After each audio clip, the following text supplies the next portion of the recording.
ትምክህተ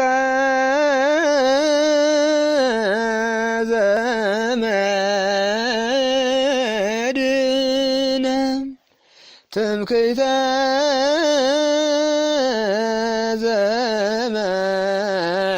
ዘመድነ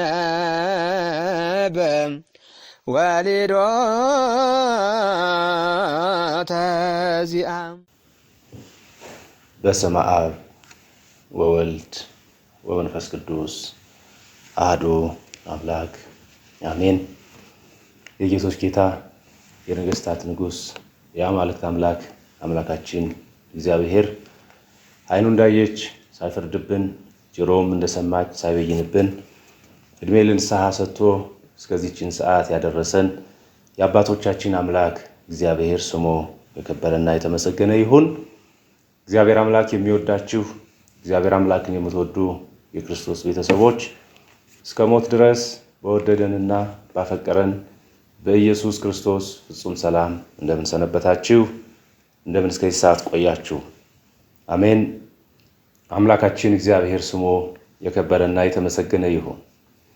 ዛሬ እግዚአብሔር አምላክ እንደወደደና እንደፈቀደ እግዚአብሔር ለአባቶቻችን በነቢያት ተናገረ በሚል ርዕስ እንማራለን።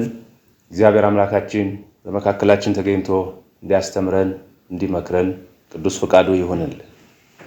ሐዋርያው ቅዱስ ጳውሎስ ለዕብራውያን ሰዎች በጻፈው መልእክቱ ምዕራፍ 1 ከቁጥር 1 ጀምሮ እንዲህ ይላል። ከጥንት ጀምሮ እግዚአብሔር በብዙ አይነትና በብዙ ጎዳና ለአባቶቻችን በነቢያት ተናግሮ ሁሉን ወራሽ ባደረገው ደግሞም ዘመናትን በፈጠረበት በልጁ በዚህ ዘመን መጨረሻ ለእኛ ተናገረን ይላል። ስለ ቃሉ የአምላካችን የእግዚአብሔር ስሙ የከበረና የተመሰገነ ይሁን። ይሄ ወር ወይንም ይሄ ወቅት የጌታችን የመድኃኒታችን የኢየሱስ ክርስቶስን መምጣት አስቀድመው አባቶቻችን ነቢያት በትንቢታቸው፣ በስብከታቸው፣ በትምህርታቸው የተናገሩበትን ወቅት የምናስብበት ጊዜ ነው። የጌታችን የመድኃኒታችን የኢየሱስ ክርስቶስን ወደዚህ ምድር የወደቀውን አዳምንና ልጆቹን ለማንሳት የመጣበትን ጊዜ ስናስብ እንዲሁ እንደ እንግዳ የደረሰ እንደ ውሃ የፈሰሰ ነገር ሳይሆን ቀድሞ ለአባቶቻችን በነቢያት በኩል በብዙ አይነትና በብዙ ጎዳና እየተነገረ የመጣ ጉዳይ ነው።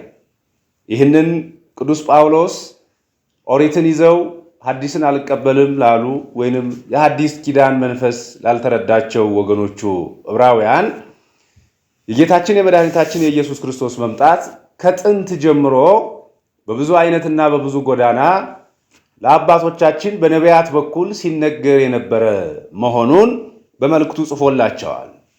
ዕብራውያን የኦሪትን ሥርዓት ይዘው የመስዋዕቱን የሚያደርጉትን የሕግ ማክበር ጉዳዩን ይዘው የሐዲስ ኪዳንን መምጣት የክርስቶስን ይህንን ዓለም ለማዳን መምጣት የወንጌልን መሰበክ አንቀበልም ብለው ባስቸገሩ ጊዜ ይሄ አሁን የምንኖርበት ሕይወት እንዲሁ አዲስ ጉዳይ ወይንም አዲስ ነገር ሳይሆን ቀድሞ እግዚአብሔር ለአባቶቻችን በብዙ አይነት ጎዳና በትንቢት በብዙ አይነት ጎዳና በምሳሌ በብዙ አይነት ጎዳና በታሪክ ሲነገር የመጣ ነው በማለት የሐዲስ ኪዳንን ቀድሞ እየተነገረ መምጣት ወይንም የጌታን መወለድ ቀድሞ የታሰበ መሆኑን ነግሯቸዋል። በዚህ በሮሜ መልእክቱ ምዕራፍ 3 ከቁጥር 21 ጀምሮ እንዲህ ይላል። እግዚአብሔር ከጥንት ጀምሮ በቅዱሳን ነቢያቱ አፍ የተናገረው ነገር ሁሉ እስከሚታደስበት ዘመን ድረስ ሰማይ ይቀበለው ዘንድ ይገባል። ሙሴም ለአባቶቻችን ጌታ አምላክ እኔን እንዳስነሳኝ ነቢይን ከወንድሞቻችሁ ያስነሳላችኋል፣ በሚነግራችሁ ሁሉ እርሱን ስሙት፣ ያንንም ነቢይ የማትሰማ ሰው ነፍስ ከሕዝብ ተለይታ ትጠፋለች አለ። ሁለተኛም ከሳሙኤል ጀምሮ ከእርሱም በኋላ የተናገሩ ነቢያት ሁሉ ደግሞ ስለዚህ ወራት ተናገሩ ይላል። ከጥንት ጀምሮ እግዚአብሔር በነቢያቱ በነ ሙሴ በነቢያቱ በነ ሳሙኤል አፍ አሁን ስላለንበት ወቅትና አሁን ስለምንኖረው ሕይወት አስቀድሞ የተናገረው ነው በማለት የጌታችን የመድኃኒታችን የኢየሱስ ክርስቶስ መምጣት ጌታ ሰው ከመሆኑ በፊት ወይንም በብሉይ ኪዳን በነበረው ዘመን እየተነገረ የመጣ መሆኑን አስረድቷል። እንግዲህ ቅዱስ ጳውሎስ ለዕብራውያን ወገኖቹ የጻፈው ይህንን ነው። ከጥንት ጀምሮ እግዚአብሔር በብዙ አይነትና በብዙ ጎዳና ለአባቶቻችን በነቢያት ተናገረ ነው ያለው።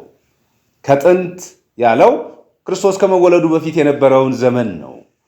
በዚያ ዘመን የጌታችን ሰው መሆን፣ የጌታችን ዓለምን ማዳን፣ የጌታችን ወደ ምድር መምጣት፣ ከስጋችን ስጋ ከነፍሳችን ነፍስ መንሳት በተለያየ በብዙ ጎዳናዎች ሲነገር ቆይቷል።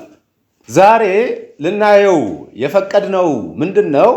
እግዚአብሔር ከጥንት ጀምሮ እንዴት ባለ ጎዳና እንዴት ባለ መንገድ ስለመምጣቱ፣ ሰው ስለመሆኑ፣ ከስጋችን ስጋ ከነፍሳችን ነፍስ ስለመንሳቱ እንዴት ባለ መንገድ በነቢያት በኩል ለአባቶቻችን ተናገረ የሚለውን ነው።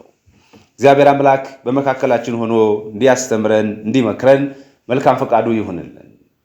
የመጀመሪያው እግዚአብሔር አምላክ በነቢያት በኩል ለአባቶቻችን የተናገረበት መንገድ ቃል በቃል በመናገር ነው። እግዚአብሔር አምላክ ከሙሴ ጋር ያደርግ እንደነበረው ከ570 ጊዜ በላይ ንግግሮችን ቃል በቃል ተነጋግሯል። ሰው ከባልንጀራው ጋር እንደሚነጋገር፣ ሰው ከባልንጀራው ጋር እንደሚመካከር፣ ሰው ከባልንጀራው ጋር እንደሚወያይ እግዚአብሔር ከሙሴ ጋር በእንዲህ አይነት መንገድ ተነጋግሯል። ታዲያ ከነዚህ ቃል በቃል ከተነጋገረባቸው መንገዶች አንደኛውና የመጀመሪያው የጌታን ሰው መሆን የጌታን መምጣት እግዚአብሔር አምላካችን ለሙሴ ገልጾለት ወይንም ተናግሮት ነበረ። ይህንንም በዚህ በኦሪት ዘጸአት ምዕራፍ 33 ቁጥር 20 ላይ የምናገኘው ታሪክ ነው። ከዚያ በፊት በነበሩ ታሪኮች ነቢየ እግዚአብሔር ሙሴ እስራኤል ወገኖቹን ከግብፅ ባርነት እንዲያወጣ በታዘዘ ጊዜ የእግዚአብሔር አምላክ ማንነትን ጠይቋል። ሄጄ የአባቶቻችሁ አምላክ እግዚአብሔር ከዚህ የባርነት ሀገር ትወጣላችሁ፣ በምድረ በዳም መስዋዕት ትሰውልኛላችሁ፣ ወደ ምድረ ርስት ወደ ከነዓን አገባችኋለሁ ብሏል ብዬ ስነግራቸው ያ የአባቶቻችን አምላክ እግዚአብሔር ስሙ ማን ነው ብለው በጠየቁኝ ጊዜ ምን እላለሁ ብሎ ነቢየ እግዚአብሔር ሙሴ እግዚአብሔርን ጠይቋል። በዚህ ጊዜ እግዚአብሔር ያለና የነበረ ብለህ ንገራቸው፣ ይህ የዘላለም ስሜ ነው ብሎታል። ያለና የነበረ የመጀመሪያውና የመጨረሻው አልፋና ኦሜጋ የሚለው ስም የእግዚአብሔር አምላክ ስሙ ነው፣ የባህሪ ስሙ ነው። ሙሴ ይህንን ስም ይዞ ወደ ወገኖቹ ሄዶ ወገኖቹን ከግብፅ ባርነት አውጥቷል። ነገር ግን የሙሴ ጥያቄ የሙሴ ሐሳብ ስሙ ማን ነው በሚል ብቻ የተወሰነ አልነበረም። በኦሪት ዘጸአት ምዕራፍ 33 ከቁጥር 20 ላይ በምናገኘው ታሪክ ሙሴ ስሙ ማን ነው ከሚል ጥያቄ ከፍ ብሎ ጌታ ሆይ እኔ ባለሟልህ ወዳጅህ ከሆንኩ ለምን ገጽህን ወይንም መልክህን ፊትህን አላይም ብሎ እግዚአብሔርን ጠይቆታል። በዚህ ጊዜ እግዚአብሔር የመለሰው መልስ ሙሴ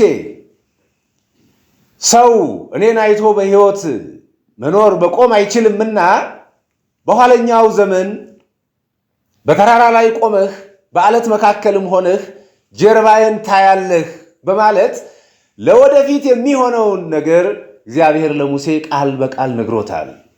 ይህንንም በማቴዎስ ወንጌል ምዕራፍ 16 ላይ ጌታችን መድኃኒታችን ኢየሱስ ክርስቶስ ከእመቤታችን ከቅድስት ድንግል ማርያም ከሥጋዋ ሥጋ ከነፍሷ ነፍስ ነስቶ ሰው ሆኖ በኢየሩሳሌምና በመላዋ እየተመላለሰ ባስተማረበት ወቅት በደብረ ታቦር ተራራ ላይ ሙሴን ከ1000 ዓመታት በኋላ አምጥቶ ያን ጀርባዬን ታያለህ ያለውን ቃል ፈጽሞለት ጀርባው የተባለው ሥጋውን ሰው መሆኑን ለሙሴ አሳይቶታል። እግዚአብሔር ከጥንት ጀምሮ ለአባቶቻችን በነቢያት በብዙ ጎዳና ተናገራቸው። ለሙሴ ሰው ስለመሆኑ እግዚአብሔር ቃል በቃል ተናግሮታል። ሁለተኛው እግዚአብሔር አምላክ ለአባቶቻችን ለነቢያት የተናገረበት መንገድ ደግሞ ምሳሌ ነው። ወይንም በምሳሌ በመመሰል ሰው እንደሚሆን፣ እንደሚመጣ፣ እንደሚወለድ ከኛ ጋር እንደሚዋሃድ ነግሮናል። የመጀመሪያው ምሳሌ በኦሪት ዘኍልቍ ምዕራፍ 17 ከቁጥር 1 ላይ የምናገኘው ታሪክ ነው። ይሄ ታሪክ የሚጀምረው ወደኋላ ከምዕራፍ 16 ላይ ይጀምራል። ታሪኩ እስራኤላውያን አራቱ ዳታን፣ ቆሬን፣ አቤሮንና አን የተባሉ አራት ሰዎች የእግዚአብሔርን የክህነት አገልግሎት እኛም እናገለግላለን ብለው በተነሱ ጊዜ በመካከላቸው በነበረው አለመስማማት እግዚአብሔር ሙሴን እንዲህ ብሎ አዞታል። ከእስራኤል ወገን እኔን ለማገልገል የቤተ መቅደሱን ስርዓት ለመፈጸም የመረጥኩት ወገን ማን እንደሆነ ለማሳየት እኔ ምሳሌ እሰጥሃለሁ። የ12ቱን የእስራኤል ነገዶችን በትር ወደ ቤተ መቅደስ ሰብስበህ አስገባ። በዚያም በበትሩ ላይ ምልክት የታየበት ሰው ወይንም ወገን እኔን ለቤተ መቅደስ አገልግሎት የመረጥኩት እንደሆነ ይታወቃል ብሎ እግዚአብሔር አዘዘው። ሙሴም ይህንን የእግዚአብሔርን ሕግ ወይም ትእዛዝ ተቀብሎ የ12ቱን ነገድ እስራኤል አባቶች በትር ወይንም መቋሚያ ወደ ቅድስተ ቅዱሳኑ በኩል አስገባው። በዚህም ከሌዊ ወገን የሆነች የአሮን በትር ሳይተክሏትና ውሃ ሳያጠጧት ፍሬ አፍርታ ለምልማ ተገኘች። በዚህም የእግዚአብሔርን ቤተ መቅደስ በክህነት አገልግሎት የሚያገለግሉት የሌዋውያን ወገን የአሮን ወገን እንደሆኑ ታወቀ። ይሄ ለጊዜው እግዚአብሔርን ማን ያገልግል የሚለውን ለማወቅ እግዚአብሔር በምሳሌ የተጠቀመበት መንገድ ነው። ለፍጻሜው ግን ጌታችን መድኃኒታችን ኢየሱስ ክርስቶስ በኋለኛው ዘመን ሰው እንደሚሆን፣ እንደሚወርድ፣ እንደሚመጣ ለአባቶቻችን በምሳሌ የተናገረበት መንገድ ነው። ይኸውም በትር የተባለች የእመቤታችን ሳይተክሏትና ውሃ ሳያጠጧት አፍርታ ለምልማ መገኘቷ ደግሞ ያለ ወንድ ዘር ያለ ዘርአ ብእሲ ጌታችን መድኃኒታችን ኢየሱስ ክርስቶስን ጸንሳ ወልዳ በድንግልና የመኖሯ ምሳሌ ነው። ፍሬ የተባለውም ደግሞ ከእመቤታችን ከቅድስት ድንግል ማርያም የተገኘው ጌታችን መድኃኒታችን ኢየሱስ ክርስቶስ ነው።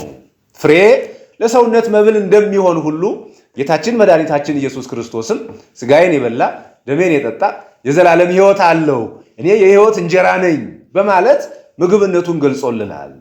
ስለዚህ እግዚአብሔር ለአባቶቻችን በነቢያት በኩል ስለ መምጣቱ፣ ስለ መወለዱ፣ ሰው ስለመሆኑ በምሳሌ በኩል ነግሮናል። በአሮን በትር ምሳሌ በኩል ሁለተኛው ምሳሌ ጌታችን ሰው መሆኑ፣ መምጣቱ፣ መወለዱ በነቢያቱ ሲነገር የቆየበት ሌላኛው ምሳሌ ደግሞ በዚህ በኦሪት ዘጸአት ምዕራፍ 3 ላይ ያለው ታሪክ ነው።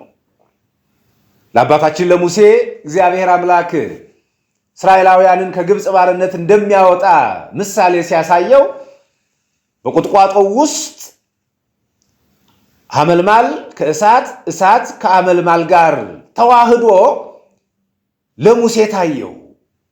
ሙሴም ይሄ ነገር ምንድን ነው ብሎ ወደዚያ ወደ ቁጥቋጦው ሲቀርብ ቅጠሉ ወይንም ሐመልማሉ እሳቱን ሳያጠፋው፣ እሳቱ ደግሞ ሐመልማሉን ሳያቃጥለው ሁለቱም ተዋህደው በአንድ ሆነው ለሙሴ ታየው።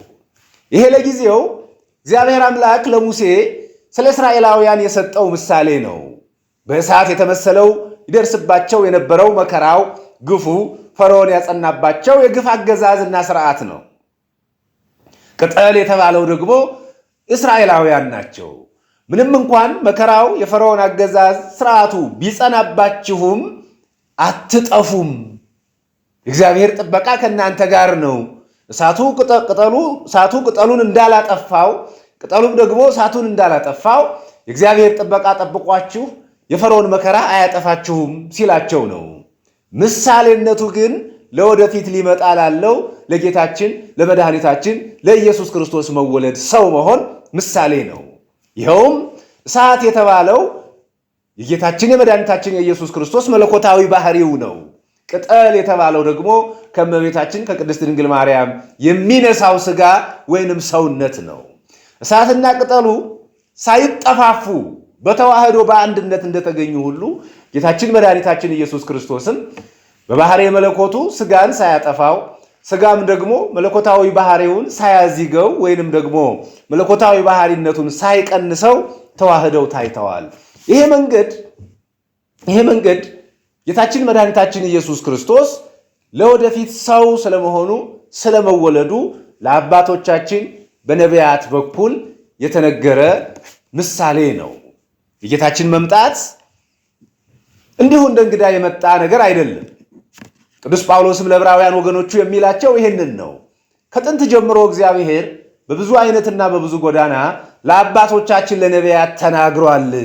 የጌታ ሰው መሆን ምክንያቱም የዕብራውያን ትልቁ ችግራቸው የነበረው ጌታችን መድኃኒታችን ኢየሱስ ክርስቶስን እንደ ሩቅ ብእሲ፣ እንደ ፍጡር፣ እንደ ተራ ሰው መቁጠር ነው።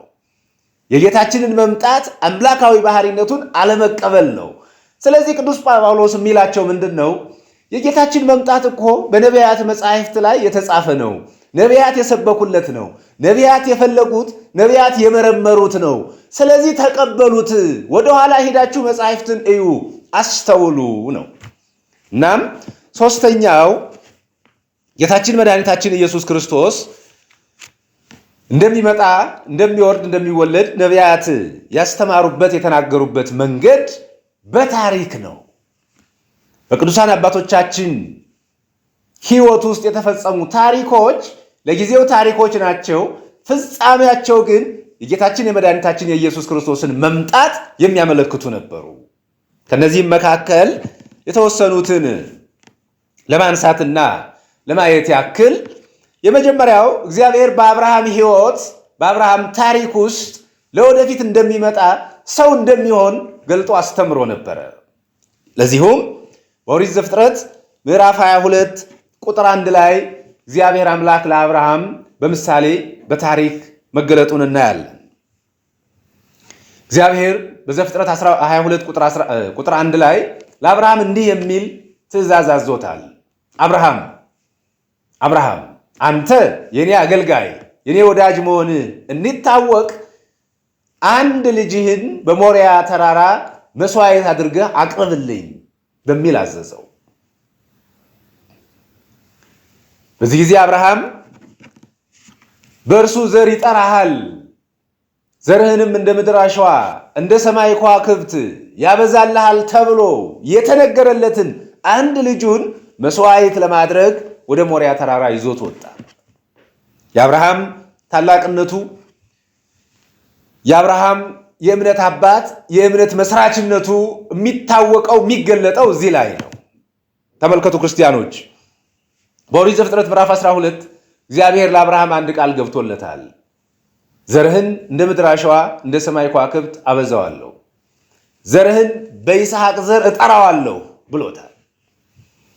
ዘርህን በይስሐቅ ዘር አበዛዋለሁ እጠራዋለሁ ተብሎ የተነገረለትን ይስሐቅን ግን እግዚአብሔር አምላክ በሞሪያ ተራራ መስዋዕት አድርገህ አቅርብልኝ አለ። ብዙ ሰው አሁን ይህን ታሪክ ሲሰማ ታሪኩ ሊጋጭበት ይችላል። ምክንያቱም በይስሐቅ ዘር እጠራሃለሁ ብሎታል። አሁን ደግሞ እግዚአብሔር ይስሐቅን ሰዋልኝ እያለው ነው። ስለዚህ ምን ማለት ነው ይሄ? ታዲያ እግዚአብሔር አብርሃምን በማን ዘር ሊጠራው አስቦ ነው ማለታችን አይቀርም። አብርሃም ግን ይሄ የአእምሮ ጥያቄ፣ ይሄ የአእምሮ ፈተና ሳይሆንበት፣ ጥያቄ ሳይሆንበት እግዚአብሔር ልጄ ከሞተ በኋላ ሊያስነሳው እንኳን ይችላል ብሎ በማመን በጣም የአብርሃም እምነት የሚገርም ነው። በአብርሃም ዘመን ከሞት የተነሳ ሰው የለም። አብርሃም ሙታን ሲነሱ አላየም። ነገር ግን ቅዱስ ጳውሎስ እንደሚነግረን የሞተውን ልጅን እግዚአብሔር ሊያስነሳው ይችላል ብሎ አምኖ በእርሱ ዘር ይጠራሃል የተባለውን አንድ ልጁን መስዋዕት ሊያደርግ ወደ ሞሪያ ተራራ ይዞት ሄደ። በዚያም መስዋዕቱን እንጨት ረብርቦ ውሃውን አዘጋጅቶ ቢላውን ስሎ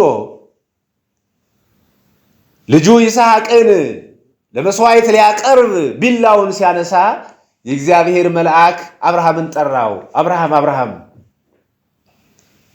የእግዚአብሔር ባለሟል ወዳጅ እንደሆንክ ትእዛዝህንም እንደፈጸምክ እግዚአብሔር ያውቋል። ስለዚህ በልጅ በይስሐቅ ፋንታ ይህንን በዕፀ ሳቤቅ የታሰረ ነጭ በግ መስዋዕት አድርገህ አቅርብ ብሎ እግዚአብሔር መልአክ ለአብርሃም ነጭ በግ ሰጠው። ተመልከቱ ክርስቲያኖች፣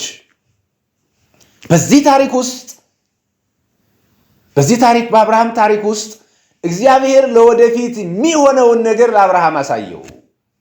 እዚያ ነው ቅዱስ ጳውሎስ በገላትያ መልእክቱ ምዕራፍ 3 ቁጥር 8 ላይ አስቀድሞ ወንጌል ለአብርሃም ተሰበከ ይላል። ወንጌል ክርስቶስ ነው። ወንጌል በአዲስ ኪዳን የሚፈጸም ታሪክ ነው። በአብርሃም ሕይወት ውስጥ ወንጌል ተሰበከ።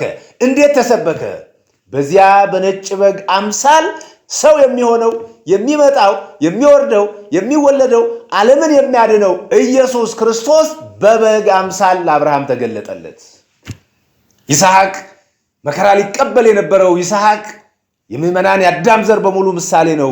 ቢላው ይደርስባቸው የነበረው መከራ ምሳሌ ነው። ያ በግ የጌታችን የመድኃኒታችን የኢየሱስ ክርስቶስ ምሳሌ ነው።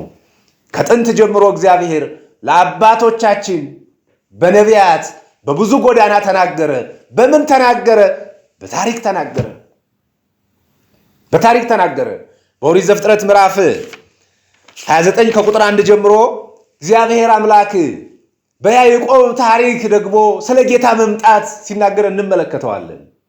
አባታችን ያዕቆብ ከወንድሙ ኤሳው ተጣልቶ ወደ አጎቱ ሀገር ወደ ላባ ወደ ሶርያ በሚጓዝበት ጊዜ አንድ የምንጭ ዳር ላይ ደረሰ። በዚህ የምንጭ ዳር ላይ ሲደርስ እረኞች ዙሪያውን ከበው በጎቻቸውን ለማጠጣት ይጠብቃሉ። ያዕቆብ ጠየቃቸው፣ ምን ሆናችኋል? በጎቻችሁን ለምን አታጠጡም አላቸው። እንዲህ አሉት፣ እኛማ ውሃውን ለ50ና ለ60 ሆነን በትልቅ ድንጋይ ከድነነው እንሄዳለን። በኋላም 50ና 60 ሆነን ተሰብስበን ይህንን ድንጋይ ከዚህ ወንዝ ላይ አንስተን በጎቻችን እናጠጣለን። አሁን ግን እረኞች እስኪሰበሰቡ ድረስ እንጠብቃለን አሉት። በዚህ ጊዜ ያዕቆብ ለ50ና ለ60 ሆነው የሚያነሱትን ያንን ድንጋይ ብቻውን ፈንቅሎ በዙሪያው የነበሩ በጎቹን ከውሃው አጠጣቸው ይላል። በዚህ ታሪክ እግዚአብሔር ለአባቶቻችን በነቢያት በኩል እንደሚመጣ ሰው እንደሚሆን ተናገረ። ያዕቆብ የክርስቶስ ምሳሌ ነው። በዚያ ምንጩን ከበው የድንጋዩን መነሳት ይጠብቁ የነበሩ በጎች የምዕመናን የክርስቲያኖች ምሳሌ ናቸው። ድንጋዩ በእኛ ላይ የነበረው የመርገምና የኃጢአት ምሳሌ ነው። በያዕቆብ የተመሰለ ክርስቶስ መጥቶ ያን መርገም ከላያችን አንስቶ ውሃ የተባለውን ጥምቀት ሰጥቶ በጎቹን ክርስቲያኖቹን ሲያጠጣ በጎቹ ክርስቲያኖችን በበረከት ሲያድላቸው እንመለከታለን። ይሄ ታሪክ ጌታችን መድኃኒታችን ኢየሱስ ክርስቶስ ለወደፊት እንደሚመጣ ሰው እንደሚሆን ማሳያው ነው።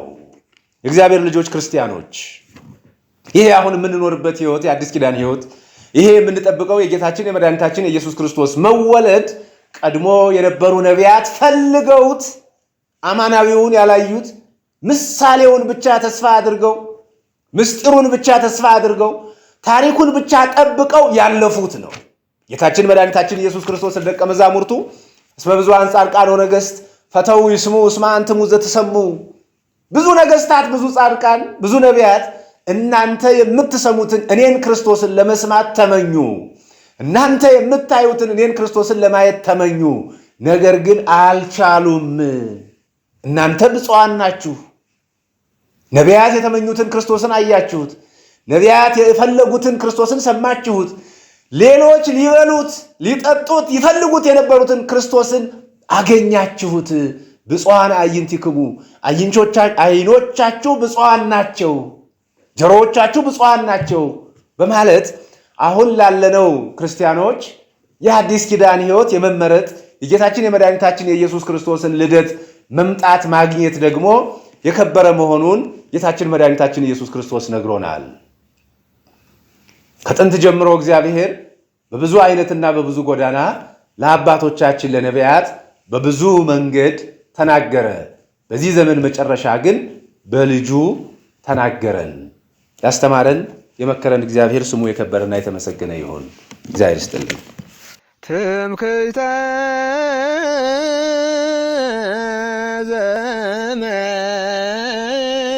ዘመድነ ትምክህተ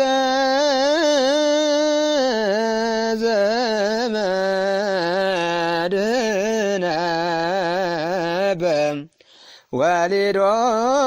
በወሊዶተ ዚአም